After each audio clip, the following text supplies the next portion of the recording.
You are lost, alone, and afraid. Surrounded by the unknown with your path to home blocked, there is only one choice ahead of you. Move forward now to reconnect with your family. Powered by hope, driven by kindness, and connected by love, you will brave the wilderness, tame beasts, and gain allies to find your way home. This is Toon Lore Done Right, and you've just been invited to the wonderful world of Kipo and the Age of Wonder Beast.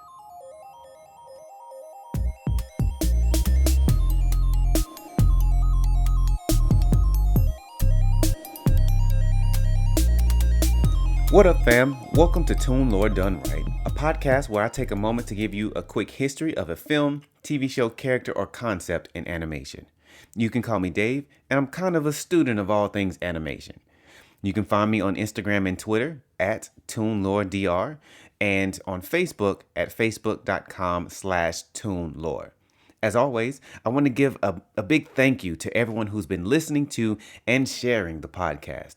Since our last episode on Voltron, the show has reached more than 500 downloads. Now, this is a big surreal moment for me because doing the podcast is a real labor of love, and it really brings me joy, and I'm happy to share it with all of you. Also, trivia. Be sure to participate in the trivia and send me your answers on Twitter. As always, the trivia will come at the end of the show, and I have some shout outs waiting for y'all if you engage, of course. As we start our show, I want to give a special shout out to my wife and the host of the Loose Change podcast, Deanna, for suggesting this week's show, Kipo and the Age of Wonder Beast. So, let's jump right into it. Kipo and the Age of Wonder Beast is an animated series created by Radford Seacrest, developed for TV by Bill Walkoff, and produced by DreamWorks Animation for Netflix. Now, after spending her entire life in an underground burrow, a young girl named Kipo is thrust into an adventure on the surface of a fantastical post-apocalyptic Earth where humanoid animals called mutes rule. She joins a ragtag group of survivors as they embark on a journey through a vibrant wonderland where everything that is trying to kill them is just downright adorable. Seasons 1 and 2 of Kipo are now on Netflix, so after you finish listening to me, you should go onto Netflix and just check it out. I started and finished the entire series in just a matter of days because the story is just that engaging. The character development is great, and most importantly, the blackness on display is dope. I love how the show normalizes people of color. I'll talk more in depth about the characters in a bit, but unlike most shows where people of color are prominent, Kipo wastes no time explaining their blackness.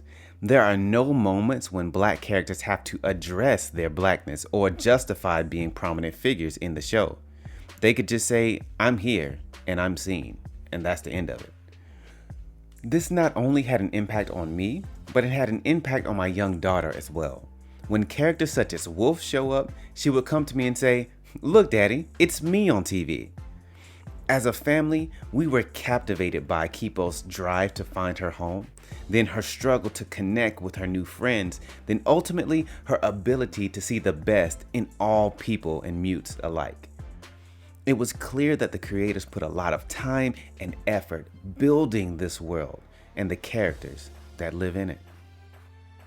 In an interview with the podcast Melanin Animated, the host, Kyla and Imani, spoke with three major players in the creation of Kipo. Rad Seacrest, the creator and executive producer, Chris Copeland, director of 4 episodes on season 1, and Chibo Okire, prop designer and character designer. When asked about the aesthetic style of Kipo, Seacrest told Melanin Animated that the art style was heavily influenced by Nico Marley, the character designer for the Kung Fu Panda films, and the manga and anime Tekken Concrete. Kung Fu Panda is a pretty mainstream property, so most of you will already be familiar with it and its art style. However, Tekken Concrete is a little bit more niche. I recall watching Tekken Concrete years ago, maybe 2009, when I was still in university, And I remember that it was produced by the same people that brought us The Animatrix.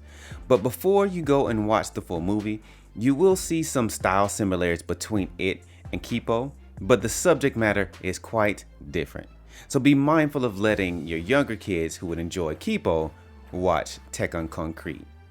Further, they were asked about the diversity of their staff by having 2 black directors and 2 black character designers. And Seacrest responded by saying, "I don't think that our show is diverse. I think that if you just looked at the numbers by population in the US, it's really what any show staff should look like." In elaborating further, commenting on Kipo's dad being black, Copeland chimed in by saying, "I wanted to deconstruct the awkwardness.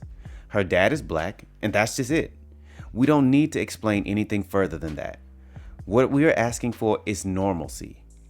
He went on to mention that it also helped that Sterling K. Brown was interested in voicing the role as well. So even though Kipo was already designed to be Korean before Brown was casted, Kipo's dad is unapologetically and unquestionably black. Black, y'all, and I'm black, y'all, and I'm blacker than black, and I'm black, y'all, and I'm black, y'all, and I'm black, y'all, and I'm blacker than black. Moving on. I should also mention that much of the animation was outsourced to Studio MIR in South Korea. For those of you who listened to my episode on Voltron from last time, you will already know that this studio was founded in 2010 and worked on projects like The Legend of Korra, The Boondocks, Young Justice Outsiders, and of course, Voltron and more. With that in mind, you know that the animation in Kipo will be great. But I wasn't expecting for the music to be just as good. The music in Kipo is amazing, and it really flows well with the story and its characters. With genres that span from classical to rock to hip hop, there are songs in this show for nearly everyone. There's even a lo-fi hip hop song about cheese. Yes, you heard that right. There is a song in season 2 about cheese, and it low-key thumps, y'all. Also, in episode 5 of the show, a few characters do a rap about the origin of the universe. It was done by 2 wolf mutes of what we call the Newton clan. One is named Good Billions and the other is named Bad Billions, the latter of which is voiced by the Jizza, and the rap goes a little bit like this. All life started with a big bang, an explosion so great from which we all sprang. The universe dispersed, mass traversing space as time passed, expanding mad fast, stars made of light and gas. The cosmos with billions of stars gleaming. These are the events that brought these wolves into being. Now you know our name, and you know that we are trained to wax in poetic ways with our superior brains. Evolution's changed, our instinct remains to wax in poetic ways with superior brains. Now, my cadence is a little bit different than what you'll see on the show, but that's because they have the officially licensed music. Also, as a subtle tribute to the Wu-Tang Clan, the 2 aforementioned leaders of the Newton Wolves are likely descendants of the previous alpha male named Old Dirty Billions, or ODB. In an article by Seamus Kelly on denofgeek.com, he states, "With the music being such a big part of the show, it might surprise you that it wasn't actually a part of the original pitch when Rad Seacrest brought the idea to DreamWorks." He goes on to say, co-showrunner Bill Wolkoff remembers that the studio encouraged the music to be unique with the world of Kipo basically being frozen in time, with the mutes co-opting human society to reflect the world of today. If you're interested in hearing more of the music once you finish listening to this episode, you can find the entire soundtrack for season 1 and 2 of Kipo on Spotify. Now, we know that the music is great, and the animation is awesome, but let's dive into the characters, shall we? We know that the creators were invested in making believable characters while normalizing diversity, and I must say that the show delivers. Starting with our title character, Kipo Oak, who is voiced by Karen Fukuhara, known for her roles in She-Ra, Suicide Squad, and Craig of the Creek. Kipo is a 12-year-old girl with pink skin, hair, and eyes. Before the events of the show, she lived in a burrow underground like most other humans in the world. Kipo is friendly, optimistic, and a born leader. To the bewilderment of others, she always finds a way to see goodness in other people and has an ability to soften the hearts of almost everyone she meets.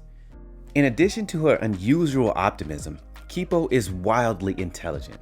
She is capable of quick thought in stressful situations and has an in-depth knowledge of astronomy and is adept at solving complex math equations. However, her book smarts don't always prepare her for the real world, and that's where her new friends come in.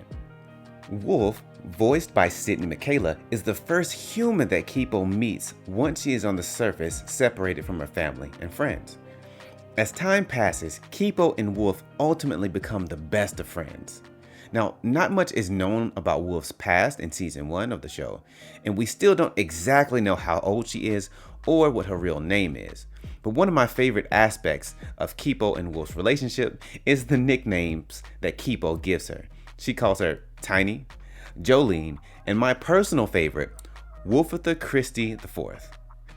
Wolf is intelligent, agile, a great battle strategist, but most of all, she is a survivor. Before meeting Kipo, she was cold and distrustful, but over the course of the show, she learned to open up and to trust others. She quickly became my favorite character, and I'm glad to know that a spin-off movie for her is in the works. Now, moving on to Benson and Dave. They are two peas in a pod. Benson is a teenage human male who lives on the surface, and Dave is his longtime best friend who is a mute. They are both scavengers, and as a team, they are incredibly cunning and resourceful. Despite living on the surface for so long, they both are incredibly upbeat and fun-loving. They love music and often dream of being DJs. Early in season 1, Benson also has a great character moment with Kipo in an amusement park, and not to spoil things, but the creators were very intentional about building depth into their characters. Now Dave as a mute stands out a bit. He's voiced by Dion Cole, and Dave molts to evolve into the next stage of life. However, instead of being time-based, or if these changes are age-based, the changes seem to be more stress-induced, and Dave has little control over it. He's seemingly immortal, and in the span of one episode, he can change from infancy to elderly quickly. Now, next we have Leo Oak, which is Kipo's dad. And early on, all we know about him is that he separated Kipo from the rest of the burrow to protect her, and that he is super intelligent. He's a single father and has essentially raised Kipo alone, and it's clear that he loves her with his whole heart and would do anything for her. Oh, and like I mentioned before, Leo Oak is voiced by Sterling K. Brown, known best for some of his work in Frozen 2, The Black Panther, and This Is Us. Now, rounding out our main characters, we have the main villain of the story, Scarlemagne. Voiced by Dan Stevens, you may know him as the Beast from Disney's live-action remake of Beauty and the Beast. Scarlemagne is a mandrill mute that is driven to rule as the king of all mutes while forcing humanity into a lifetime of servitude. He expects to accomplish this by using his ability to mind control others. His design and attire is heavily inspired by the Rococo period of classical art and his love for classical music. He is flamboyant, imposing, and I must say that his introduction to the show may be one of my favorite villain introductions of all time.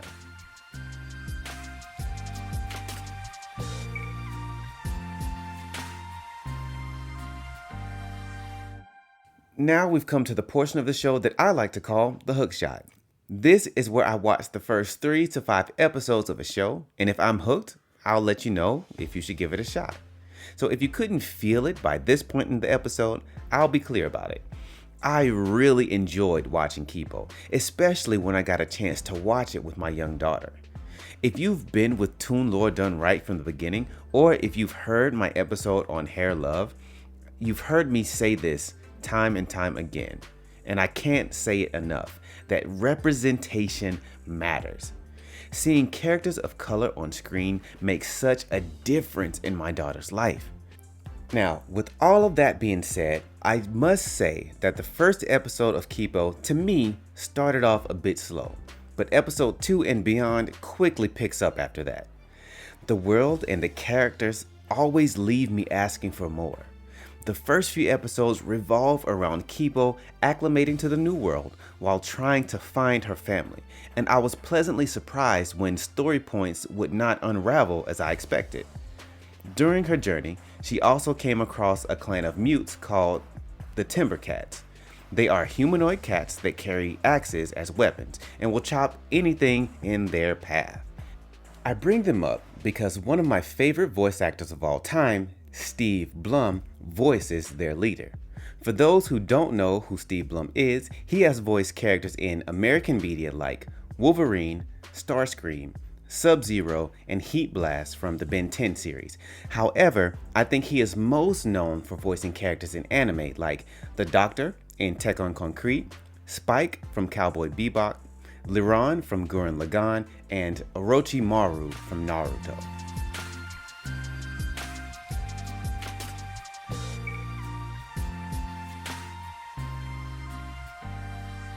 Now, before I let you go, I want to take you to the part of the show that I like to call Blacklight. Here, I scour the farthest and darkest corners of the internet to showcase a piece of work or an artist that has piqued my interest. Today, I'm going to shine a light on the podcast that I mentioned earlier in the show, Melanin Animated. The podcast itself is fairly new, and the hosts give their raw thoughts on animation, specifically African American females. And while their podcast may be newish, their Instagram is kind of popping. They post character highlights and stories that are Black-centric. So if you like Toon Lore Done Right, then you may enjoy their content as well.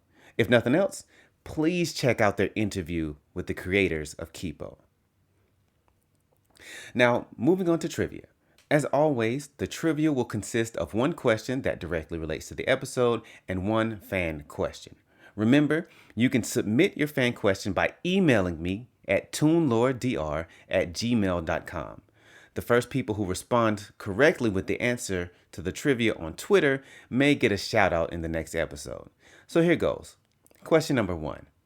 What is the animation studio that produced Kipo? Was it A, Studio MIR, B, New Age Animation, C, Studio Ghibli, or D, Toon City? I'll ask again. What is the animation studio that produced Kipo? A, Studio MIR, B, New Age Animation, C, Studio Ghibli, or D, Toon City? Now, for question number 2, which was not a character on the superhero team Action League Now? A, The Flesh, B, Thunder Girl, C, Slippery Swimmer, or D, Meltman? I'll ask again. Which character was not on the superhero team Action League Now? A, The Flesh, B, Thunder Girl, C, Slippery Swimmer, or D, Meltman? Remember, you can get a special shout out on my next episode. All you have to do is tweet at me at ToonLoreDR with the correct answers. Just leave the episode name and the answers in your tweet. Well, my friends, this has been Toon Lore Done Right. And don't forget to like, share, review, comment, and subscribe. I can't wait to see what new countries and people we can reach with this show. If you would like to submit a trivia question to me, please send me an email to toonloredr@gmail.com with the subject line TLDR Trivia. Please give me a multiple choice question and note the correct answer. Also, feel free to leave your Twitter or Instagram handles in your message. You can make suggestions on future episodes by joining the Facebook page at facebook.com/toonlore or by letting me know what you think by following me on Instagram and Twitter at ToonLoreDR. So, until the next time I can give you the TLDR on a film, TV show, character, or concept in animation, it's been real.